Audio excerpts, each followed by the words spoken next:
नमस्कार मित्रों, आपका स्वागत है हमारे YouTube चैनल पर। चलिए शुरू करते हैं आज की बहुत ही ज्ञानवर्धक, रोचक और मनोरंजन प्रस्तुति। तुलसीदास, जिन्हें गोस्वामी तुलसीदास के नाम से भी जाना जाता है, जिनको लोग बचपन में कुलक्षण, बदनसीब मानते थे और उन्हें देखकर अपने घरों का दरवाजा बंद कर लेते थे।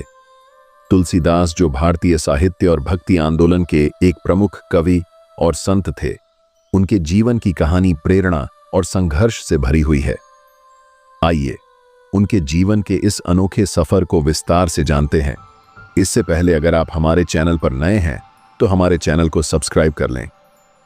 तुलसीदास का जन्म 1532 ईस्वी संवत 179 में उत्तर प्रदेश के राजापुर नामक स्थान पर हुआ था। कहा जाता है कि उनका जन्म अशुभ परिस्थितियों में हुआ था।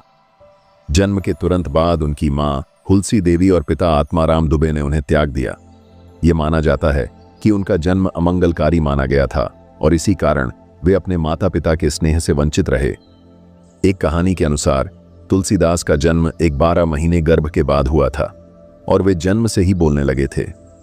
उनका पहला शब्द राम था, जिससे यह संकेत मिला कि वे भगवान राम के प्रति गहरी भक्ति के लिए जन्मे थे। पालन पोषण एक दासी ने किया, जो उन्हें अपने साथ चित्रकूट ले गई। तुलसीदास का बचपन कठिनाइयों से भरा हुआ था। उन्हें एक गुरु नरहरिदास मिले, जिन्होंने उन्हें शिक्षा दी और रामायण की कथा सुनाई। यही वह समय था जब तुलसीदास के मन में भगवान राम के प्रति भक्ति का बीज अंकुरित हुआ। चित्रकूट में रहते हुए तुलसीदास ने संस्कृत और वेदों का गहन अध्ययन किया।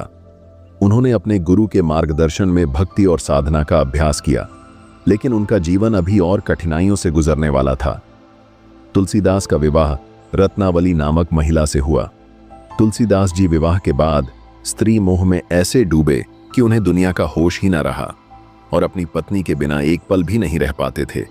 एक दिन जब तुलसीदास जी राम कथा कहने के लिए बाहर गए, तब उनकी पत्नी उन्हें बिना बताए अपने मायके चली गई। जब यह बात तुलसीदास जी को पता चली तो वह आधी रात को भारी तूफान में अपने पत्नी से मिलने के लिए निकल गए। अपने पत्नी के मोह में इतने अंधे हो चुके थे कि उन्होंने एक लाश के सहारे पानी से भरे पूरी नदी पार कर ली और तो और एक सांप को रस्सी समझकर अपनी पत्नी के कमरे में पहुंच गए।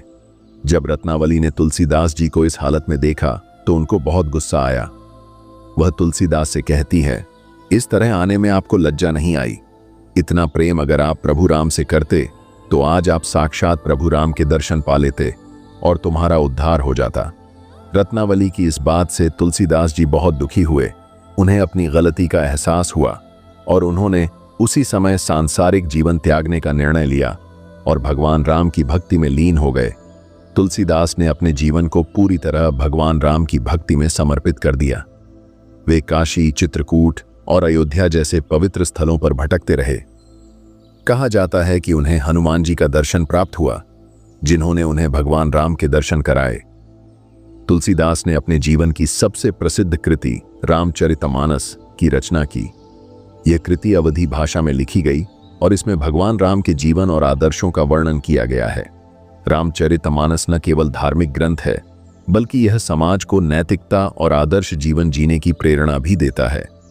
तुलसीदास का जीवन संघर्षों से भरा था। जब उन्होंने रामचरितमानस लिखना शुरू किया तो उन्हें भारी विरोध का सामना करना पड़ा। संस्कृत में रचनाएं करने वाले पंडितों ने उनकी अवधी भाषा में लिखी गई रामचरितमानस को तुच्छ समझा। उनका मानना था कि संस्कृत धर्म ग्रंथों का अनुवाद लोक भाषा में नहीं होना चाहिए, लेकिन तुलसीदास ने यह सिद्ध किया कि भक्ति और भगवान की महिमा किसी भाषा की सीमा में बंधी नहीं होती। तुलसीदास को समाज के ताने और आलोचना झेलनी पड़ी, लेकिन उन्होंने अपना धैर्य नहीं खोया। उन्होंने हर संघर्ष को अपनी भक्ति से पार किया।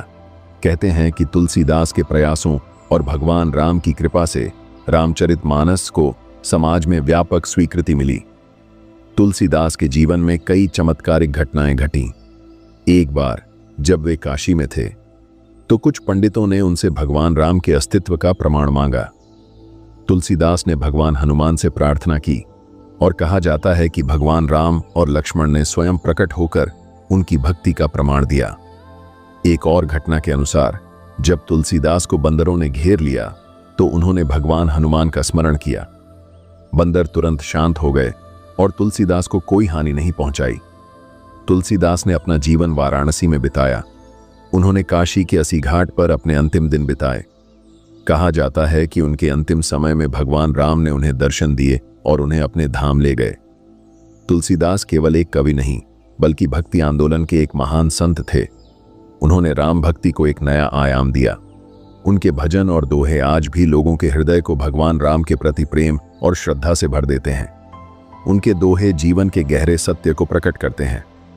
सिया राम मैं सब जग जानी, करहूं प्रणाम जोरी जुग पानी। इस दोहे में तुलसीदास ने समस्त सृष्टि को भगवान का अंश बताया है। तुलसीदास की रचनाएं जैसे रामचरितमानस, विनय पत्रिका, हनुमान चालीसा और उनके दोहे भारतीय समाज और संस्कृति का अभिन्न हिस्सा बन गए हैं। उनकी रचनाओं ने जन सामान्य को भक्ति और धर्म के महत्व को समझाया।